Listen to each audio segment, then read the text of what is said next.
Good evening. Welcome to Giants Roundup. As tonight the Giants lose to the Padres 5-4. As now they can't do any better than a split in the series. You can follow Giants Roundup on Twitter, Facebook, and of course, please be kind and hit that subscribe button.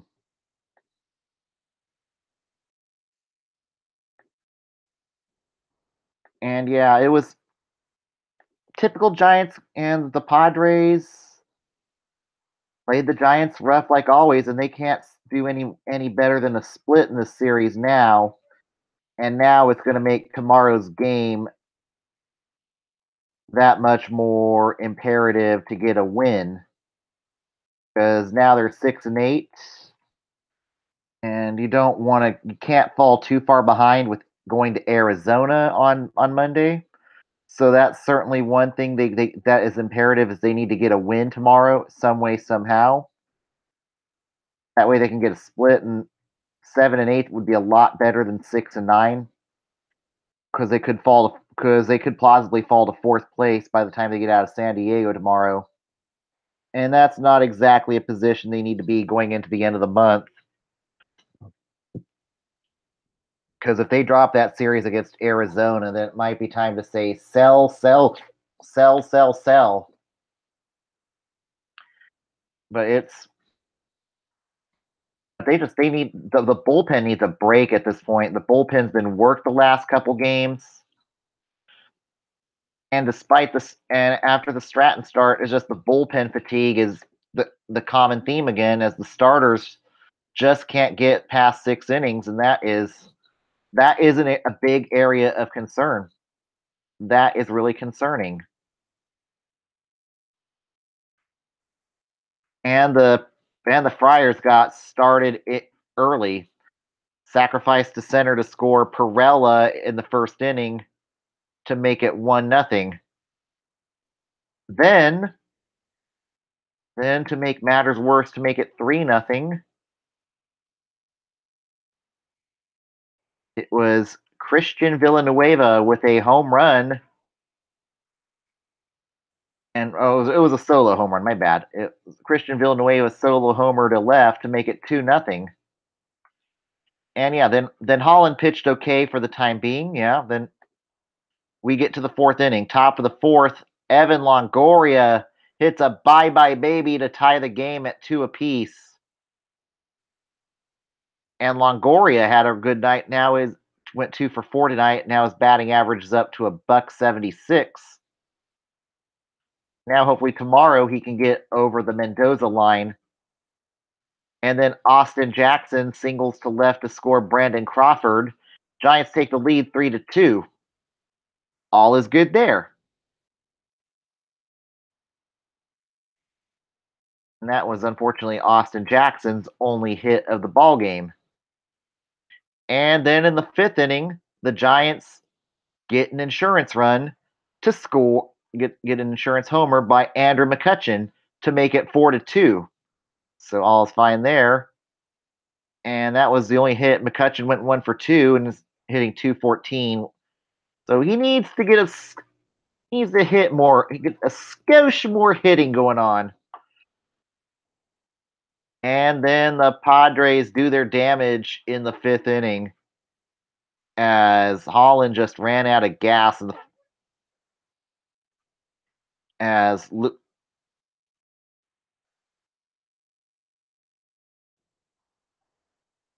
Jose Perella doubles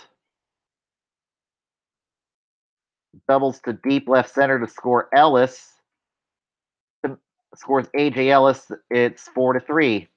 Then after that was the end of the line for Holland tonight. Holland goes only 4 2/3 tonight. 3 earned runs, 4 Ks, 2 walks, 6 hits. And then the bullpen, for the most part, did their job. And like I said, I can't fault the bullpen. I don't fault the bullpen a bit. They've been worked to death. Reyes Maranta comes in, gets an out, pitches an inning. Good work out of Maranta. Osich comes in, gives up a hit, pulled. And unfortunately, the damage was done in the seventh inning by Renfroe as Hunter Renfroe comes in and hits a home run off of Corey Guerin. It was a two-run bomb. It scores Galvis, and that's your final score of 5-4. Guerin loses gets a loss. His first second blown save of the year. 1/3 of an inning. So Guerin takes the loss. And I think Guerin's been overworked the last few games, so I wouldn't be surprised if Guerin's unavailable tomorrow. Watson comes in at garbage time, does well. Pierce Johnson, I think it's time to say we got to keep Pierce Johnson at this point. He's done excellent. But they still lose despite actually getting to Clayton Richard. Richard only went 5 innings tonight, 4 earned runs, 3 walks, and now carries an ERA of 5.73. But the bullpen shut down the Giants. Brad Hand gets his 6th save of the season. And now the Giants are barely clinging on to third place at this point and could fall to 4th by tomorrow if they lose the series to the Friars. We had Longoria, good night, 2 for 4. Joe Panic, good night, 2 for 4. Buster Posey, 0 for 4.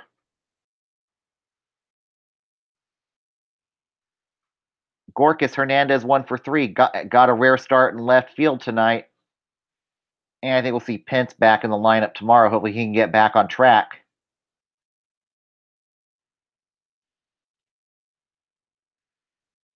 Jose Perella, 2 for 5. Freddie Galvis, 2 for 5, is now 309.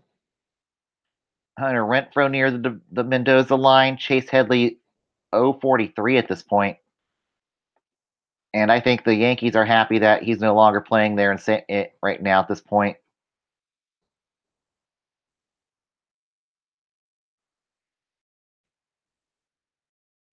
Yeah, now we get to tomorrow. Tomorrow's the Sunday game. They definitely,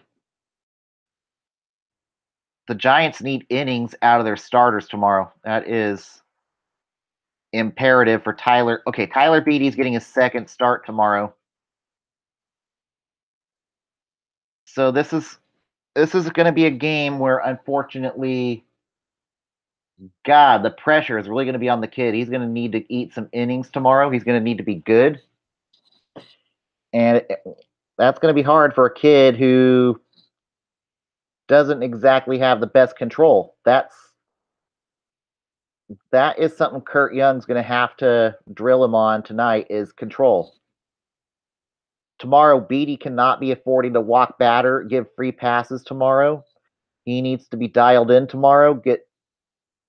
Maybe try to go 6 or 7 innings. Get that bullpen some rest tomorrow. That has to be the game plan out of Tyler Beatty, is to rest the pen and just have a skosh more of control tonight. They definitely. I'd like to see some control out of Beatty tomorrow. Have better command of your pitches. Strike some batters out. Don't give the free pass. If he gives free passes tomorrow, some way somehow the Yankees will kill the Padres. Will kill us with it, and it'll be Coitons. And the Giants get Joey Lucchesi tomorrow, a lefty with a 1-0 record and 1.72 ERA. But he does give up the free. Okay, but he's got a 1.02 whip rate, which is which is okay.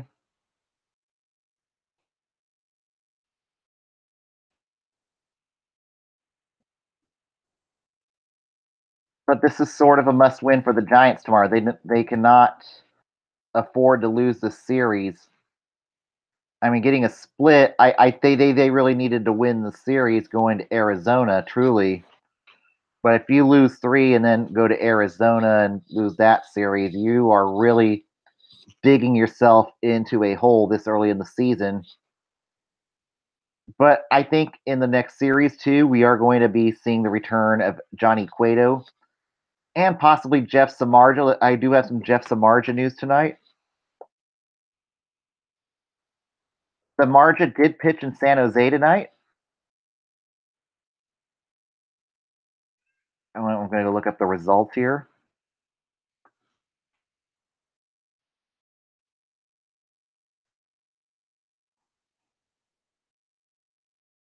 Yeah, I think he pitched a 2 2/3 of an inning tonight.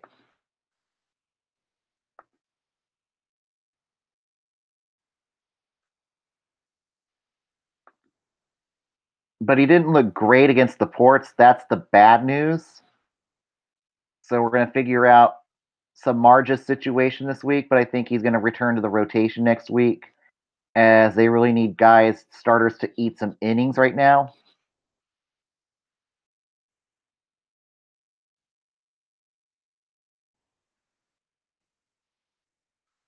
But yeah, he allowed 6 runs on 35 pitches in the first inning, and then he gave up a grand slam to Nate Mondu. And of course, Shark is prone to giving up the long ball. That's always been his weakness. But he only went 2 2/3 of an innings pitched, and there's a good chance he's going to probably get another rehab start somewhere in Sacramento. So that didn't exactly bode well for him. And then he gives up another home run to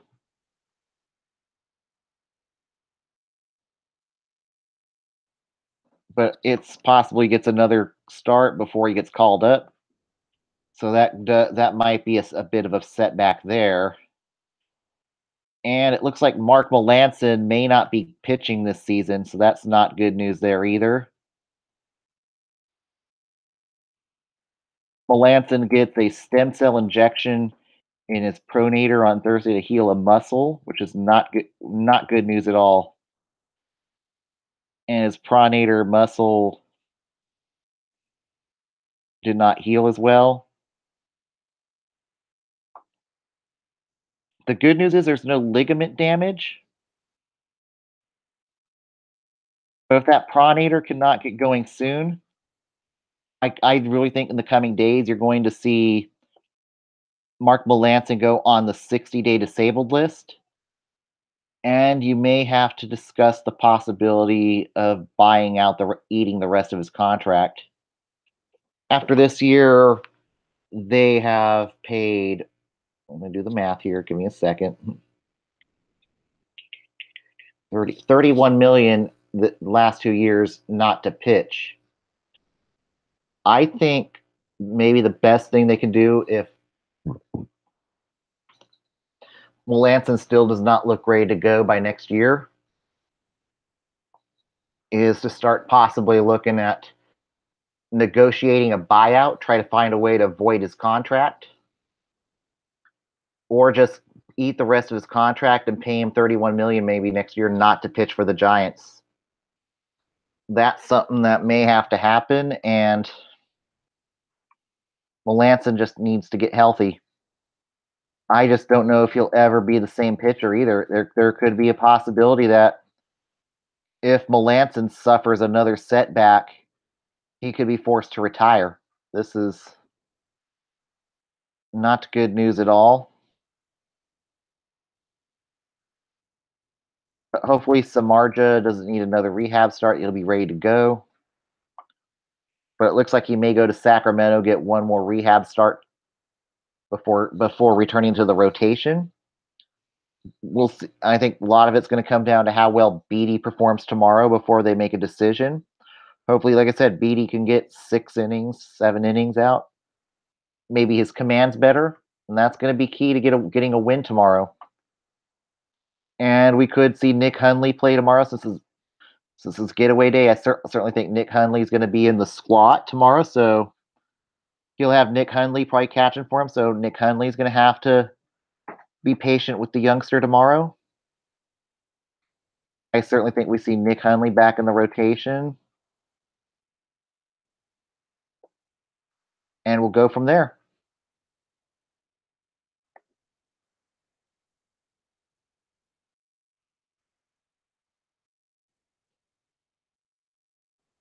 All right, let's go to the MLB Roundup for today. Starting off, the Red Sox clobber the Orioles 10-3. Your winning pitcher, Hector Velasquez. Your losing pitcher, Alex Cobb. And it looks like Boston could be getting back Drew Pomeranz pretty soon, so that's good news for them. But man, they keep rolling as the bats continue to swing for Boston. Blake Sweetheart goes 2-for-3.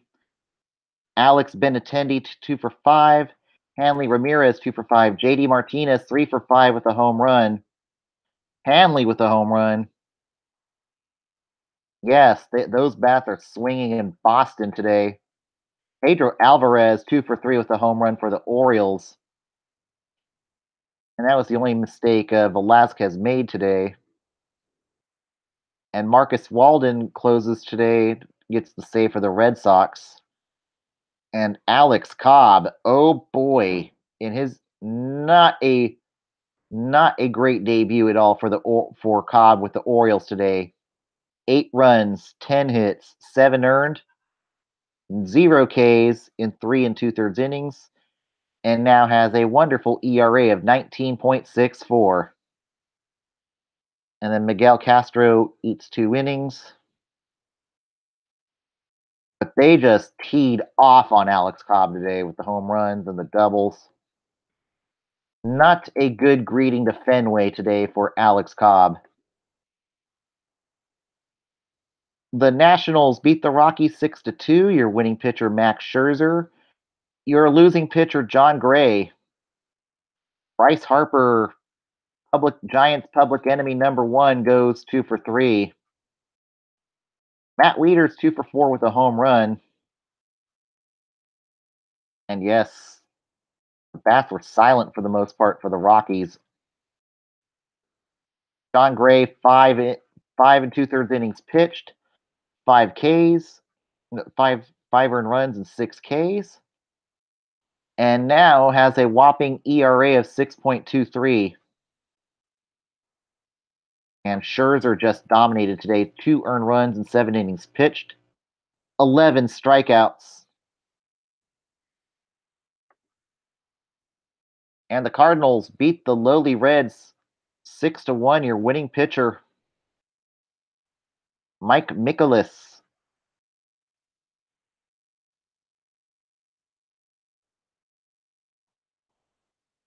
Miles Mikolas, excuse me. Brandon Finnegan takes the loss. 4 1/3 innings pitched, 5 earned runs. Scooter Gennett goes 3-for-4 for the Reds.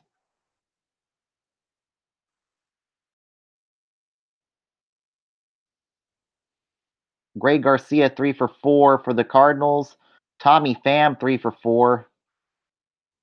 Garcia has also had 2 home runs in this game.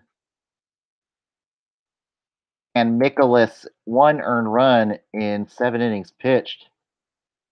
Really excellent outing out of him. Finnegan 5 earned runs, 4 walks and 4 1/3 innings pitched. And now the Reds fall to 2-12 to start the season. And is it maybe time to start mulling the idea of a managing change in Cincinnati? Maybe not yet, but if they do not start turning things around soon, it could be a possibility that you might see Jim Riggleman become the interim manager in Cincinnati, as I think Brian Price could be a dead duck over there in Cincinnati. At some point, he's going to get fired if things don't turn around soon. And at Soldier Field today, the Chicago Bears beat the Atlanta Falcons 14-10. Your winning pitcher, Justin Wilson. Your losing pitcher, Jose Ramirez.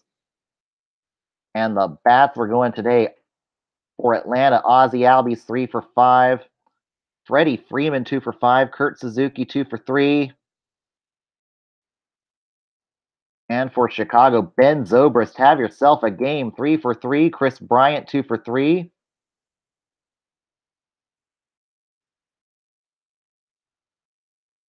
Albert Almora Jr. a home run. And then Albies a home run off of Quintana.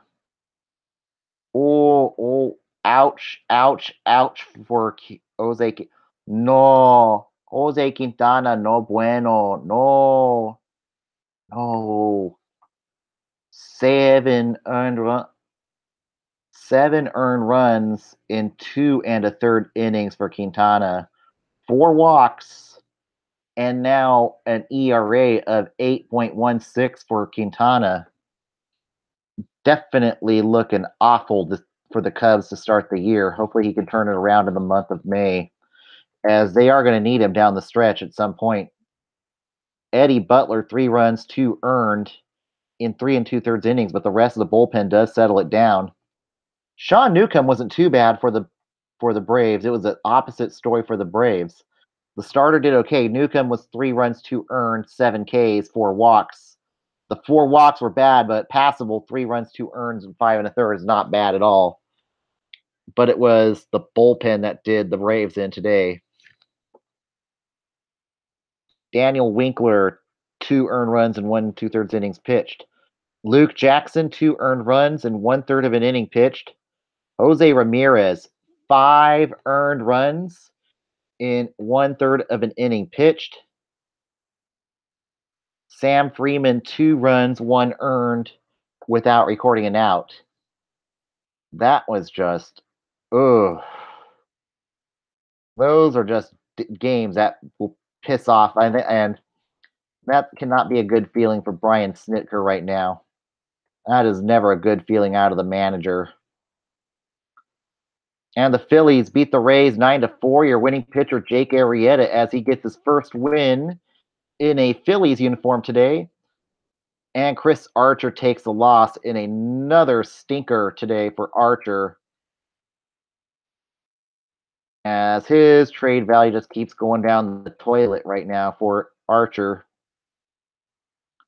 Odubel Herrera, 3 for 5. J.P. Crawford, 2 for 3 with a home run. And Archer, 7 earned runs in 4 innings pitched, and now owns an ERA of 7.84. I think if Archer can't turn it around soon, it could cost, maybe not, but it could cost Kevin Cash's job, because a lot of teams now they might be able to buy Archer pennies off the dollar at this rate. Arrieta, really wonderful outing. 3 runs, 2 earned in 6 2/3 innings pitched. And Philly, 8-5 to start the year. And you know what? I don't think there's going to be that much of a correction this year. I think Philadelphia could actually be somewhere near 500. I think that's a real possibility for Philly. They look a lot more loose. And the Brewers beat the Mets 5-1, as that's the second loss for the Mets this season, as they dropped to 11-2. Your winning pitcher, Chase Anderson. Your losing pitcher, Matt Harvey. Travis Shaw goes 2 for 4. And Jeff Bandy went 2 for 4. And Jonathan Villar had a home run along with Bandy and Orlando Arcia off of Matt Harvey. Matt Harvey, 4 earned in 5 innings pitched. And Chase Anderson's definitely looking like the ace of the rotation as of right now for Milwaukee. And the Pirates beat the Marlins 1-0. Your winning pitcher, former Giant George Contos, gets the win. Your losing pitcher, Brad Ziegler, in a tough loss for the Marlins.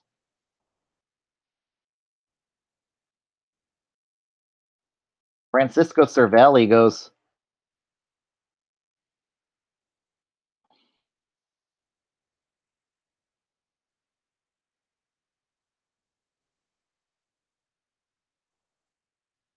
Yeah, Francisco Cervelli goes 3 for 5, I think. 2 for 3. 2 for 3.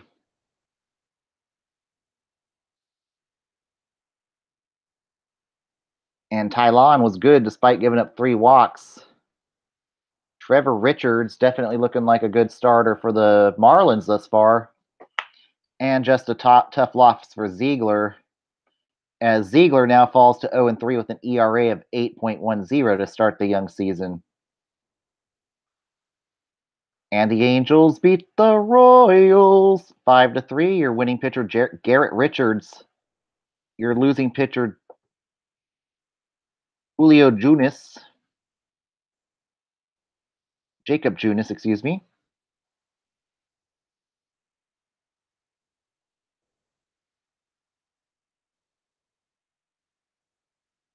Rene Rivera goes 2 for 3 for the Angels.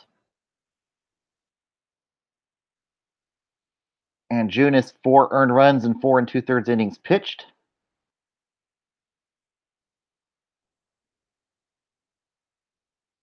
As Kansas City falls to 3-10, the Angels are currently 13-3 and keeping pace with the Astros.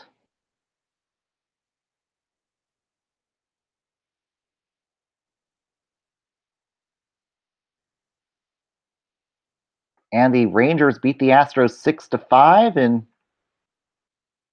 in 10 innings today. Your winning pitcher,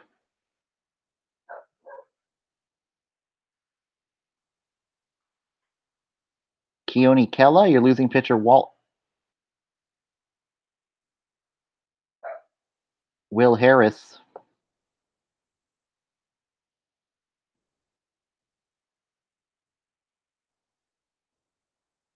Jurickson Profar goes 2 for 3 for the Rangers. And Gurriel was activated off the disabled list and has served his 5-game suspension. And Yuli Gurriel hits a home run in his season debut for the Astros today. And Brad Peacock, not good today. 2 earned runs, 2/3 of an inning pitch gives up 3 earned runs. And Harris gives up the loser in the 10th inning. And games currently in progress. The Mariners are leading the A's 10-7 in the bottom of the 7th inning. Esmero Petit currently pitching for the A's. E. Gordon's went 3 for 4 today. Thus far, Kyle Seager 2 for 3 for the Mariners. Jed Lowry 2 for 3 for the A's. Oh, ouch, ouch, ouch. Another bad outing out of Kendall Graveman. 5 earned runs in 4 innings pitched for Graveman. And it might now be time to be concerned about Kendall Graveman. This is a kid I thought was ready to take the next step for the A's this year. And he's certainly taken a big step backwards this year. I don't know if he's got options left or not. But if he does, I'm going to go look it up. I think it might be time to send Graveman back to the minors.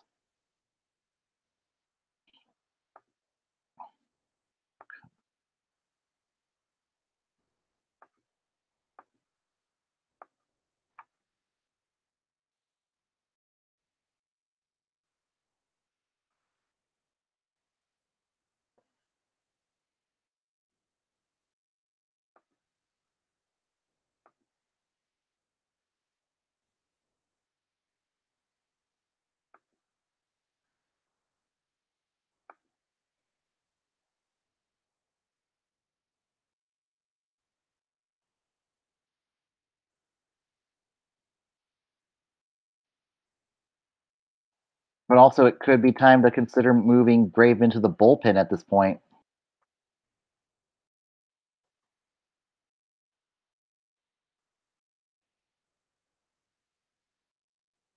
And this is definitely concerning because Graveman was supposed to be the ace of the A's rotation this year. And he's certainly taken a big step back this year for the A's.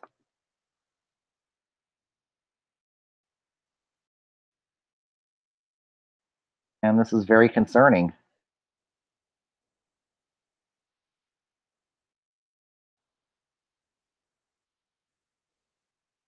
But also, you've got Trevor Cahill. Yeah, definitely with Brett Anderson and Trevor Cahill down in AAA. I certainly think they'll bring up Trevor Cahill.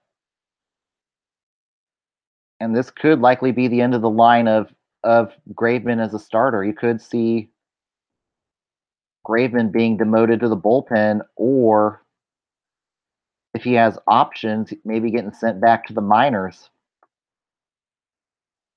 And I think that would maybe be good for him, is if Graveman's has options left to go back to AAA. But if he does not have options, he's going to have to maybe solve his problems in the bullpen, or worse, try to find a way to put him on the 10-day disabled list. This is really concerning about Kendall Graveman, because he was supposed to be that starter, and he's been really erratic this year. And some of this might fall on Bob Melvin, and possibly even Mr. Moneyball himself, Billy Beane, for letting go Kurt Young. So, and I don't know if the new A's pitching coach has something to do with it.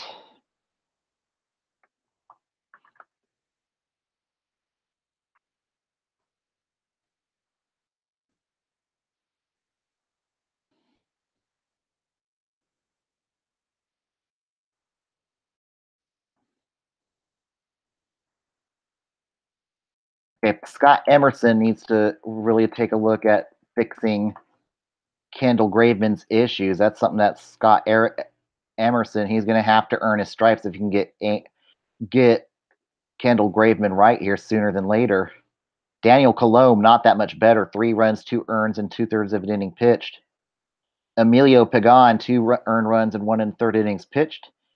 And for the Mariners, not that much better. Marco Gonzalez, 4 earned runs in 3 1/3 innings pitched. Mark Rekbazinski, 2 earned runs and 2/3 of an innings pitched.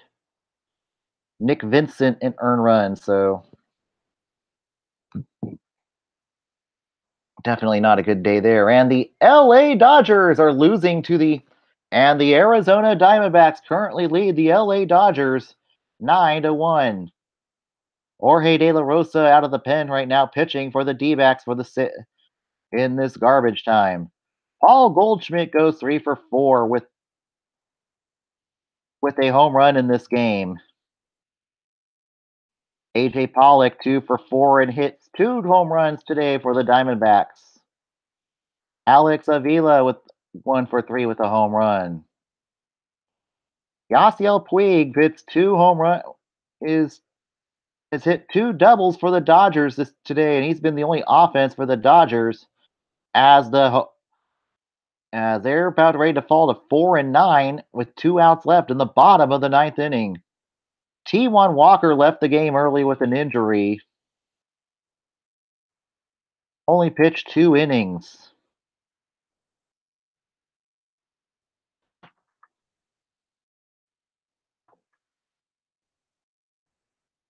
And he had forearm tightness in this game. TJ McFarland comes in for scoreless innings. Whereas Rich Hill gives up 7 earned runs in 5 innings pitched to raise his ERA to 6.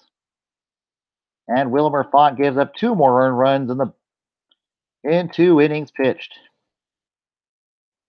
And that's right. The hangover is real, and can the Dodgers get out of their hangover in the next few games? And that game just went final. And now the Dodgers fall to 4-9 on the season. And the rest of the games were postponed today. The Tigers and Yankees were postponed.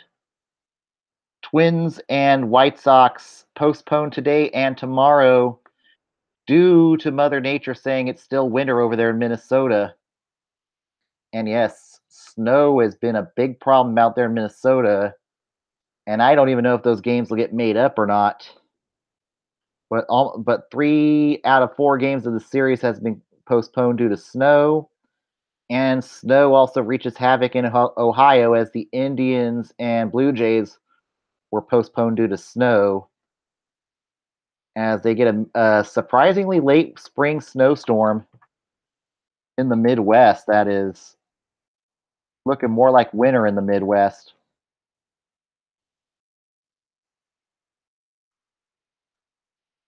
And this is a definitely wow. Brought to you by AccuWeather and yes, your weather on the eights. And yes, there is a blizzard conditions in the Midwest at the end of April. And this is a very winter storm Xanto. Winter storm Xanto, and we are in the 15th of April, 14th of April. How bizarre. Definitely very bizarre for spring is snow. I have never seen this many snow outs in one baseball season, to be honest. I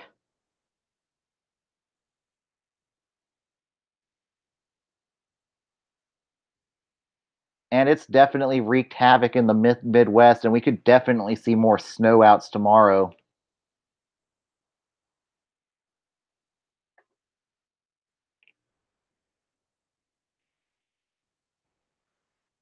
But it's rare to see blizzard conditions and whiteout conditions this time of year in the plains. So it wouldn't be a total surprise if tomorrow's games are snowed out again as Mother Nature continues to wreak havoc in that part of the country. Like I said, I've never seen this many snow outs in baseball. This might be a record this year for snow outs in baseball. So winter is just not over yet. And here in California, even on Monday, we're only expected a high of 59 in my neck of the woods with cold rain. So winter is it's been a crazy April all across America right now.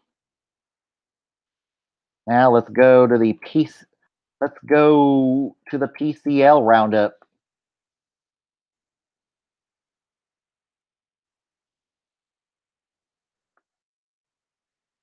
And the Fresno Grizzlies currently lead the Reno Aces 2-1 in the bottom of the eighth inning. And yeah, I did come on tired last night, and everybody was asleep, so I had to keep my voice down.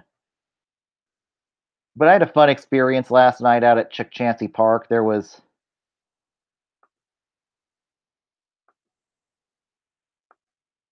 fun experience. They've expanded the foul territory, and that game went 12 innings last night. And I got to see firsthand the big change to the extra innings in AAA. In AAA this year, they do put the last batter to the hitter that got the last out in the previous inning becomes the runner on second on the next inning when your team goes up to bat. That's the crazy part, and it does kind of sort of change strategy too. I mean, I saw a lot more intentional walks to try to get the double play. Saw that, and then I saw also a lot of bunting, try to sacrifice the runner over to get to third to try to score the winning run. So it definitely does change the strategy having a free runner in the extra innings. It definitely does change some strategy, but I think it ruins the integrity of baseball too. I really am not a fan of it.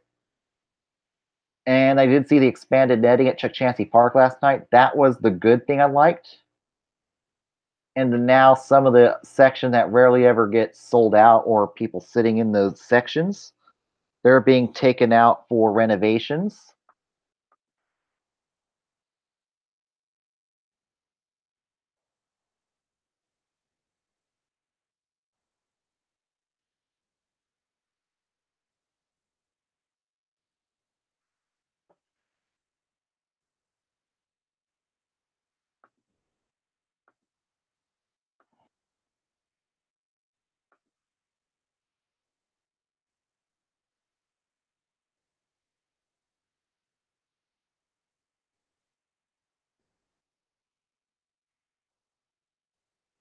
So they're having like a nice little family lounge area out towards the first base side on the on the top deck. That's one of the changes they're making.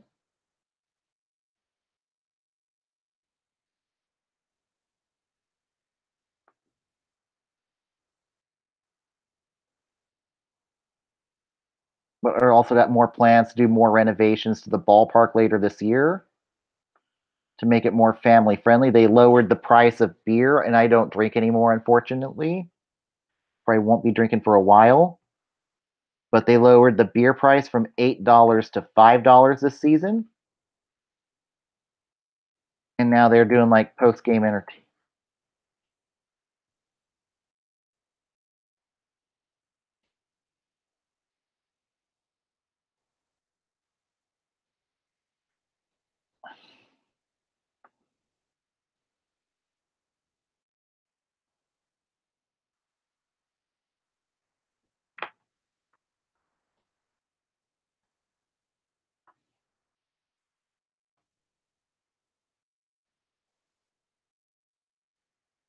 But yeah, they're going to have a bar and lounge area too for some part for the section they're taking out on Chancey Park.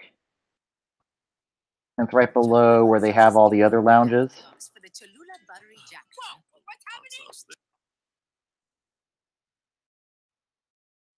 That's going to be a significant change. I don't know when that'll be done.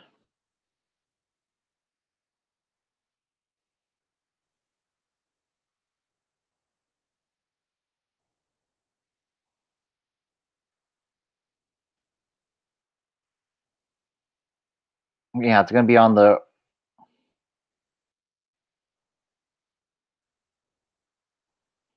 But it looks more like it's going to be on the right field line that they're transitioning the section down the left field line into a bar and lounge area. So we'll see how that works out. And hopefully it will help to get fans in the seats. And other changes around the ballpark that were made this year is now Fresno has bus rapid transit near the ballpark. So you can ride the Q bus till 1 in the morning on Friday nights. So it's only on weekdays as of right now. You can buy a ticket off the machine, say park your car near a BRT station, and then take the BRT to the game and back. That's definitely an experience for the fans, for those who do not want to pay for parking downtown. Fulton Mall is now done and is open to cars, so you could definitely drive down Fulton Street, and hopefully those buildings start getting filled with businesses. The building behind the Chancey Park, that is on the building right behind Chancey Park on the northeast corner, the northwest corner. But it has that 425 painted on the building. That's slated to come down as that's going to be developed for lofts around there. So at some point, you're going to see lofts right behind the ballpark. That's going to be a beautiful, beautiful backdrop on baseball nights. That's certainly one thing that's coming up. But I always have a good time. I wish the ballpark would have Wi-Fi. I would certainly love to come and do a show out there at the ballpark. That would be a fun experience. Maybe that'll happen when I'm out at Cashman Field in a few weeks. I'm going to try to make it out to Cashman Field for Grizzlies will ironically be playing the Las Vegas 51s the week I'll be out in Las Vegas. So that's certainly one I wouldn't mind going to see. And then I'll be back at Chancey Park on May 4th for Star Wars night. May the 4th be with you. Come see the Grizzlies play it'll be the Battle of 99 that night as they play the River Cats. So I definitely will be watching some of these Giants prospects for sure. And the only other time they're going to be in Fresno this year is when they on Taco Truck Night. And that's always a fun experience despite some of the fans getting a bit intoxicated and partying. That's just unfortunately what Fresno is. It's just a drinking town. But tonight they were currently leading 2-1 in the bottom of the eighth. Tyler White has a home run, going 2 for 3 for the Grizzlies. Chris Medlin pitched for the Aces tonight, 5 2/3, 1 inning, one earned run. Rogelio Armenteros, 1 earned run, 7 innings pitched, 8 strikeouts. He could be the next big thing or a good trade chip for the Astros. And this could likely be the last year the Grizzlies will be affiliated with the Astros. There's certainly going to be some changes as the Mets will be going to Syracuse next year, so the 51s will definitely have a new affiliate. And the 51s will be going to a new ballpark out near the strip of Las Vegas. So that's something that could be temporary until Major League Baseball comes to Vegas. So we'll see who replaces the Mets out in Las Vegas. Astros are likely going to Round Rock next year, as San Antonio is getting a AAA baseball team. So San Antonio is going to likely pick up the Texas Rangers affiliation. Potential candidate might be the Oakland A's, actually. The A's could be getting ran out of Nashville, as the Nationals are looking for a new AAA affiliate. And Nashville's not too far away from DC, so I could definitely see a situation where the Sounds affiliate with the Nationals. Thus, maybe Oakland either goes to Fresno or Vegas. But Fresno's going to get the leftover affiliation between either. And the Colorado Springs Sky Sox are folding after this year. So now that leaves the Brewers without an affiliation next year. So the Giants' two options are realistically going to be the A's or the Brewers. And if the Brewers are able to affiliate with Vegas, I think the Grizzlies could end up with the A's next year, and that would be a really good setup for the fans and stuff. And maybe I can get Brody Brazil to come on here next year. I like Brody Brazil on CSN California. He definitely gives two Bay Area teams some respect that don't get much exposure in the Bay Area, the A's and the Sharks. And I mean, they don't get a lot of, even on the NBC sports channel they're on, they don't get that much more love than what they get now. Kind of the redheaded stepchild to the Warriors and the Giants on CSN Bay Area, or excuse me, NBC Sports Bay Area. That's definitely some things to watch further down the stretch. And currently, the River Cats are clobbering the Rainiers 8-3.